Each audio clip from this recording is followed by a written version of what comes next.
all these experiences allow us to learn more skills.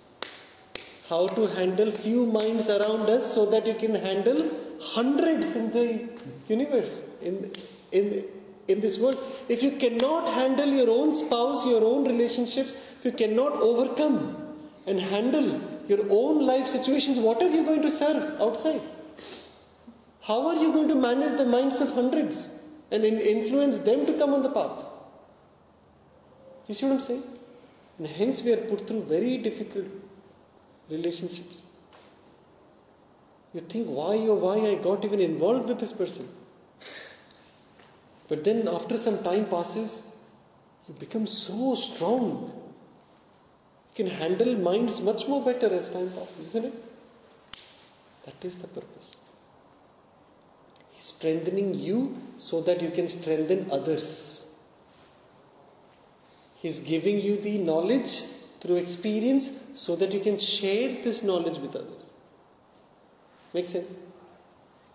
So never get disturbed with these things. See the cause. Effect is the person is behaving, threatening, beating you up, whatever they're doing. But what is the cause? Somewhere the cosmos is playing something. There is something happening. So cosmos, influence of space, influence of people, and then past karmas. Do you get it? Our past karmas has so much influence on our current actions. Some birth, something, some sins, something pending. The only reason we have had a human birth is because there was imperfection in our previous life. So the whole consciousness is moving from imperfection to perfection every time. People who commit suicide, they go circling for hundreds and hundreds of years without a body because they've imperfected even more.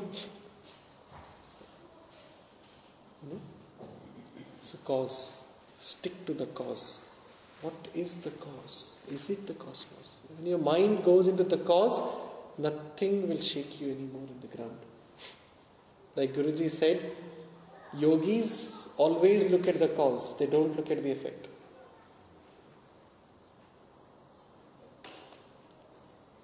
He also said that for yogis, for human beings or for most people, our branches, our roots are on earth and we try to branch out to heaven. But for yogis, their root is the heaven and they branch out and play in the earth. You have to switch yourself upside down. This is my friend Richie. Does it make sense? What's the time? 12:47 already.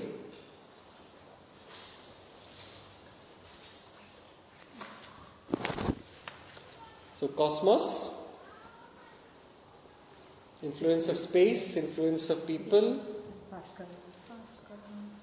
past karmas, and latent impressions also. Your own habits, impressions. Not able to break free of them. That is why, some people lie a lot. Do you think they're doing it intentionally? Stuck in the habit. Stuck in the pattern. That is why they are not able to come out of it. They need help. When you look at the cause, you will feel compassion. Compassion for yourself and compassion for the other also. When you look at the effect, you will feel bitter about yourself and the other also. This is the difference in bitterness and compassion. Compassion is seeing the cause in the actions and motives of others. Bitterness is seeing the effect of their actions. This is it. You become very compassionate when you look at the cause. When you look at the cause, you will never understand it. So when you don't understand something, what do? You smile. Isn't it? You feel like a fool. You feel like a fool. What do? You just laugh. Anyway, doesn't matter. Yeah? Protect your consciousness. Protect your enthusiasm. Protect this activity in your enthusiasm. That's what Guruji says, no? That Nirvasana spurti matraha na kinchit deva samyate. Very beautiful. Did you read that mail that I sent? Nirvasanaha spurti matraha. Without any latent impressions, just remain in enthusiasm. That is your true nature. Our misery is because we attach our enthusiasm to people, objects and circumstances. Become unmindful of them and remain in enthusiasm at all times. Then your consciousness expands, then your consciousness moves and it does bigger things.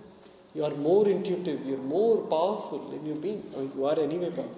Or you realize how powerful you are and what you can give, what you can do. Power of blessings come through you, power of intuition comes. You can help people like anybody's business. But we need to follow these principles first ourselves. Very precious knowledge, very precious. You know, all of us are so fortunate to even sit here and listen the mustard seeds turned by the Guru. Mountain turned to mustard. Very beautiful. No? This is the only Guru I know who can turn mountains to mustard, just so that it is accessible and available to everyone. Can you explain what the mustard seeds mean to Richie? You can explain him later. Yeah? See, our enthusiasm always depends on people. Yes? If your wife is happy, you become happy. If she is dull, you are also dull. If your friends talk to you nicely, you are happy. If the friends don't pick up your phone, she's not picking up my phone. Your enthusiasm go up and down, your consciousness, your prana go up and down because you are associated to the other. You're stuck in the other. Yes? Same thing with objects. You get a new phone, you're so enthusiastic.